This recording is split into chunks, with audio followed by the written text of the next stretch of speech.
Welcome to BA Brew. I'm Jonathan. I'm Kay. And I'm Debbie. Today we're going to talk about design thinking. So what we're going to do is we're going to start with you, Debbie, and I'm going to ask Debbie, could you help us to define design thinking for our listeners, our audience, please? Well, I can have a go at it, but there are a lot of people who've tried various definitions. To me, what it means to me is this. First of all, it's a way of looking at things, a worldview or a mindset, if you like. And it's a mindset that says we have to explore. We have to explore what the problem and issues are before we can start framing them. We've got to explore options. And you know, Jonathan, I love options because there always are so many. And so within that worldview mindset, you've got a framework there. And then where it becomes, if you like, even more real in some ways, is there's tools and techniques that help you to go through that process. So that's it for me. So Kay, what do you think? I think that's a really interesting way of framing it. And one thing I've seen people say is when it comes to describing design thinking is thinking about what it isn't. And this is where I've prepared for. Good to see you with props there, Kay. A couple years ago, maybe a bit longer than a couple of years ago, there was a bridge. And under this bridge, a truck tried to drive through it. Yeah, you can see that. Yeah. And it got stuck. And they called in a bunch of people, engineers, firefighters, and other people who've done this before or more experience in dismantling vehicles. See, the problem is they started thinking about dismantling the vehicle, and in their mind, the problem was, how do we dismantle the vehicle? So they started looking at, oh, if we take this bit off, you know, we can get the vehicle back out. Well, a boy started walking across the bridge, a kid, or he's not supposed to be flying, but, and he asked, why don't we just deflate the wheels? And that's what they did, and the vehicle came out with very minimal damage. So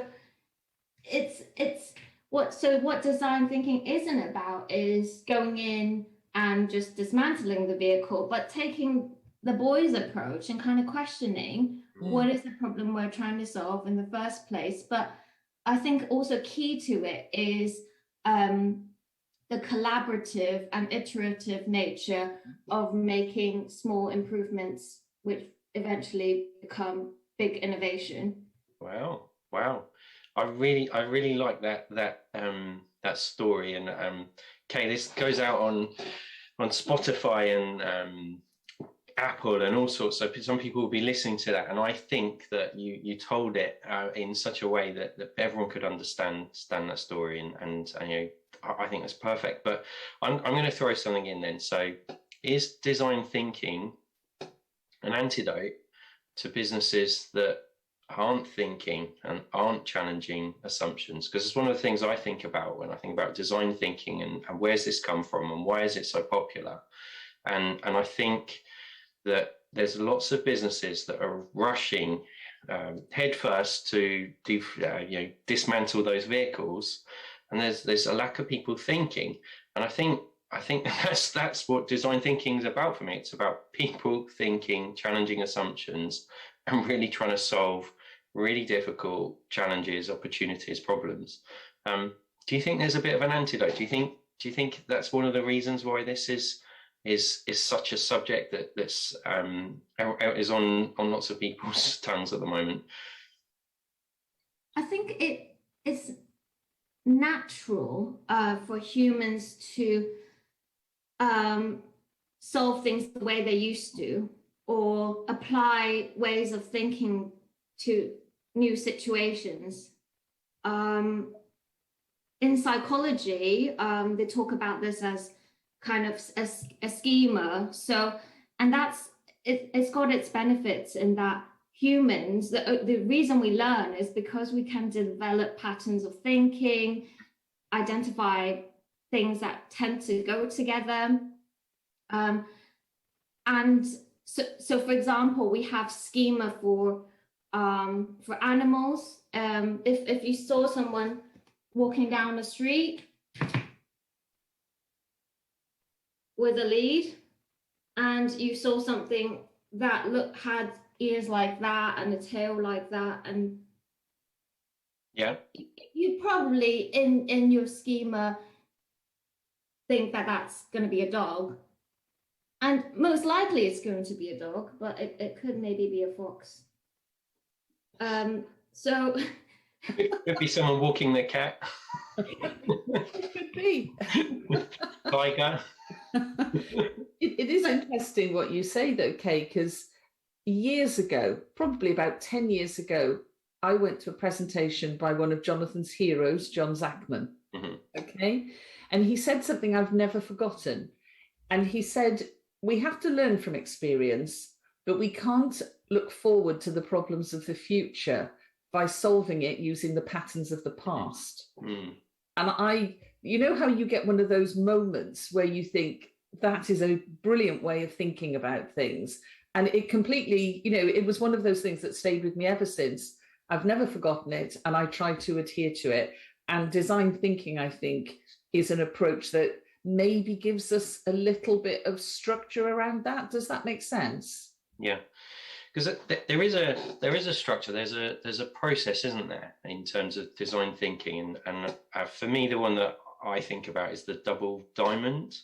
And that process of divergent thinking first in the problem space before you then move on to convergent thinking in the problem space. So you've challenged your assumptions, you've worked out what is this thing that we're looking at. Is it that the truck is stuck in the bridge, or is the bridge, I don't know, something that we need to focus on rather than fixing the truck or the tires? And so it's that first, what is the problem, and then you repeat the same process in the solution space from a divergent, all the range of all the possible solutions before you converge and you test using prototyping a solution that all being well, will fix the original problem space that you've looked at. And for me, you've then got an outcome, a business outcome, because you've solved a business issue.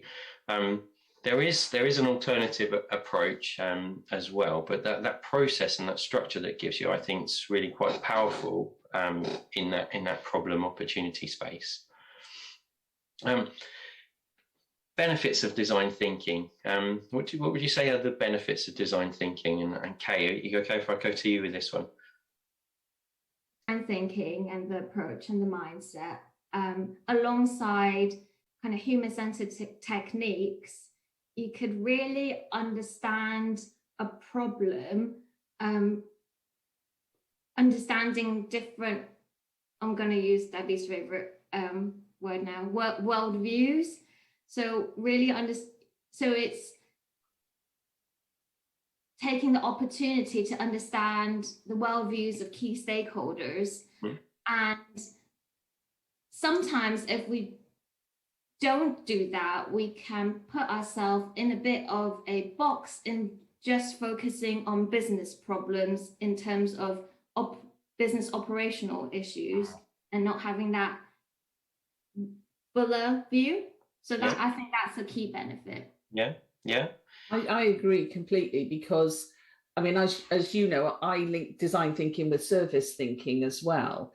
And so it's about beneficial outcomes, but you have to ask yourself, who are those who are going to benefit? And sometimes it's the organization, but the organization usually benefits if the customers and the partners and those types of people and organizations benefit. And if you can't look at the world through their eyes, or what you sometimes see is an organization thinking they look through the world through their eyes and actually not. And, you know, techniques, I think, like empathy mapping are really, really important there, because if you use empathy mapping well, you're really trying to get inside that empathy, aren't you? You know, and one of the things I worry about is when you've got a technique like empathy mapping, people just answer the questions rather than really standing in the shoes. Do you know what I mean? But if you really do stand in the shoes and you take design thinking, half of that is thinking, then you really can get underneath that and make it very customer centric and human centered. That's my take on it.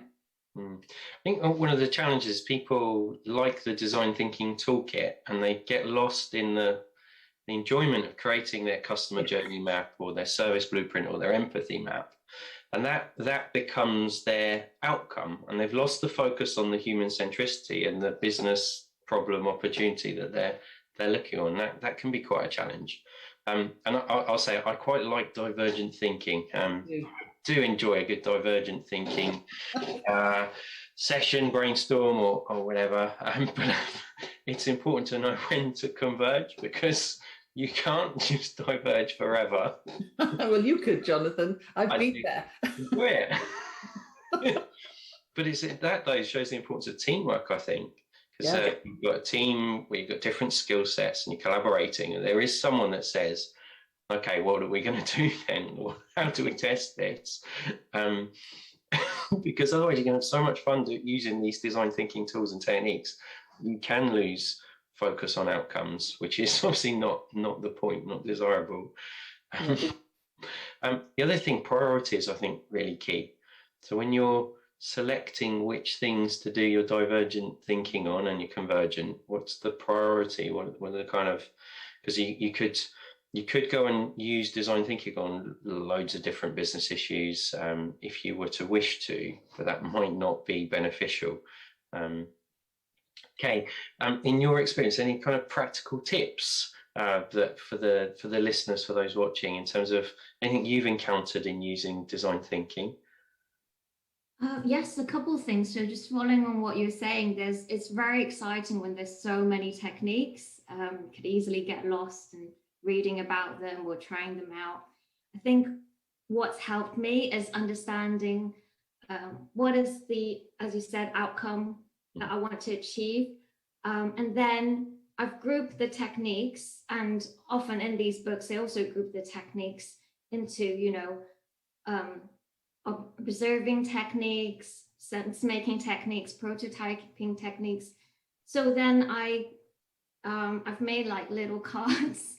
So when it comes to trying to understand what techniques I should use to try and get me from point A to B to C, I go through my cards and kind of plan it out a little bit, so I don't get lost in the fun of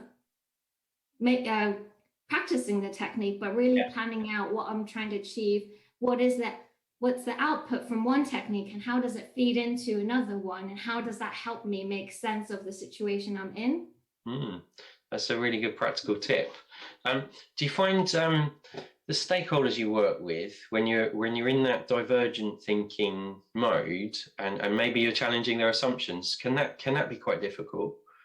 Yeah, definitely. That's one of the, in my experience, key challenges in practicing design thinking. It's very uncomfortable to challenge people's thoughts and assumptions. And when you apply the techniques on people, for example, when the 5 whys is one of the tools, and think about the last time you did the 5 whys. How did I try to avoid it, in all honesty, Kay. That particular technique, or if I am going to use it, I warn someone, because I'm very aware I sound like a very immature child at that point when I'm saying why. So I tend to warn people if I am going to use it, but I do try to avoid it if I can. So it's as you said, Jonathan, it's the pre-warning of why we're really questioning your what you think is the problem, it can feel frustrating for people when they say, I've got the problem for you already. I've got the options ready for you. Yeah. Yeah. Why are you doing this to me? Yeah. They've already done the thinking. Don't need you to do the thinking for me. Maybe it's there for you. I think you've hit the nail on the head, though, that sometimes it is about positioning things, isn't it? You know, if you just go in and say, okay, welcome to this workshop. First of all, you've said this is the problem. Now explain to me why. You can imagine people sitting there going, oh, how did that happen? Yeah. You know, and sometimes it is about positioning as well with techniques, you know, even like empathy mapping, you know, because actually you really are trying to get underneath how people are feeling. And some people are really uncomfortable talking about that. So I always think positioning really, really helps in all these situations because, well, back to one of my favorite things, context. Context is absolutely key. If people understand context, then they do tend to be able to engage a bit more and a bit more freely, don't they? Yeah, yeah. No, I like that. So I think we're having a good exploration now of the techniques and what it is. And what I'd quite like for us to cover is how does this relate to business analysis? So the BA role, the BA service offer. Debbie, I'm going to come to you. How do you think design thinking and business analysis, do they coexist? Do they co-create? What do you think? How do they overlap or conflict?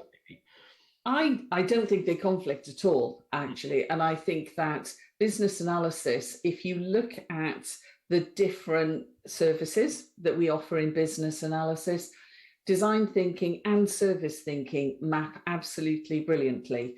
And as you know, Jonathan, just for fun the other day, I was mapping the BA service framework onto the double diamond because, hey, what else is there to do on a Saturday morning? To me, I really think as well, business analysis has been a bit diverted in some ways by Agile and probably Scrum and SAFe because it's pushed it into a particular route sometimes that focuses on product development. What design thinking and service thinking does for business analysis, I think, is slightly elevate the thinking. It becomes outcome focused, it becomes people focused. And that then encompasses a lot of the Agile principles, iteration, testing and learning, you know, continuous improvement, all those things that really are so vital for business today. It's unbelievable. But it allows business analysts to really understand the nature of analysis and thinking and gives them a toolkit and frameworks to do it. So to me, it's a brilliant set of additional ideas, frameworks, tools to our toolkit. Yeah, yeah. Kay, I feel guilty asking this because I'm not sure I could add anything to what Debbie's just said. But anything that you would add, and by all means say no.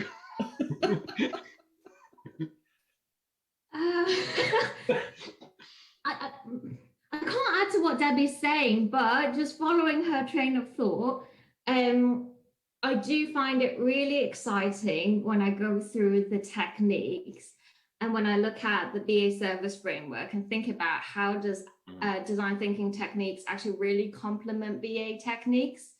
There's so many great ones in the problem identification kind of space that it's a shame that we don't really use them really. I think sometimes maybe we fall into, again, patterns of what we're used to, and just having, I was just so excited when I found out about all these new sets of techniques I could be using. Yeah, and to refresh your approach and how you tackle things and how do you move your businesses forward. Yeah. Can I add one thing, Jonathan? Go for it. Kay is a massive advocate for rich pictures, for which, brilliant, Kay, okay, because I am too, so we're on the same page. But I think we've had some techniques around for a long time and not necessarily seen the potential of them. And I know you've done talks on rich pictures that were absolutely fantastic and really, I just think, brought that really I mean, holistic, I suppose, is a word we've used a lot, but you know what I mean, that holistic, contextual, open way of thinking. So I can see why you're excited by design thinking, and you can probably see why I am as well. Any final thoughts then from either of you in terms of something that we have to cover on design thinking that we haven't talked about yet? Kay, anything that you think we should talk about with regard to design thinking for our listeners before we close the pod? Oh, I think for me, maybe don't get too worried about the definition of what it is. It's have an understanding of the framework, the mindset, the techniques, and look at some case studies of how it's been used in solving really big, messy, complicated problems. But I got into a bit of a rabbit hole looking up, trying to understand the definitions and how one thing links to another. I think it's if you focus on application, then that's good. That's a really useful tip. And any last thoughts from yourself, Debbie, that what you wanted to cover? Well, to be honest, I was actually going to say what Kay just said, which is try it out. Because actually, once you try this out as a way of thinking or analysing business problems, you would be amazed how it really does free up your thinking and help you to understand that there's lots of different options.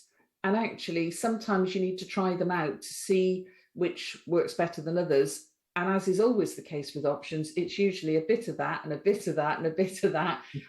And don't expect it to be perfect first time, because very few things are. Brilliant, brilliant. Well, on that note, I think we should end things. I just want to say thank you, Kay, for joining us today. It's been an absolute pleasure. Thank you, everyone, for listening and watching. If you've got any ideas for future episodes that we discussion topics, please email us at babrew@assistkd.com. Thank you.